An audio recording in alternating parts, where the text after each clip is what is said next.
नसीराबाद बिजली जी अथरादू load shedding ऐं शहर में वाटर सप्लाई पानी जो ॾुकार पैदा थियण ख़िलाफ़ समाजी तंज़ीम कमनान पारां सूफ़ी गफ़ार टना, गुलाम नबी सिंधी, रियाज़ अली भलकोटो, आफ़ाक समो, काठिया मोहल्ले खां टाउन कमेटी ऑफिस ताईं एहतिजाजी मुज़ाहिरो करे धरणो हयो।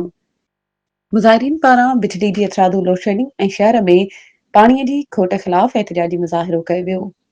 इन मौक़े ते town chairman engineer Mohammad Yusuf छुट्टो ऐं अताउल्ला छुट्टो मुज़ाहिरीन सां ॻाल्हाईंदे चयो त असां बिजली जी अथरादू लोड शेडिंग ते एसडीओ सेप्को नसीराबाद सां हर वक़्तु राब्ते में आहियूं ऐं असां हर महीने लखे रुपया बिल जी मद में अदा कंदा आहियूं। इन जे बावजूदि बिजली जी लोड शेडिंग बरक़रार रखियो पियो अचे, जंहिंजे करे शहर में पाणी जी खोट वधी वई आहे। बिजली जी लोड शेडिंग जे ख़ात्मे लाइ असां ॿ ॾींहं एहतिजाज कयो आहे। असांजी कोशिशि आहे त बिजली जी लोड शेडिंग ख़तम थिए त शहरनि खे पाणी पहुचाए सघूं, त जीअं शहरनि मां बेचैनी ख़तम थी वञे।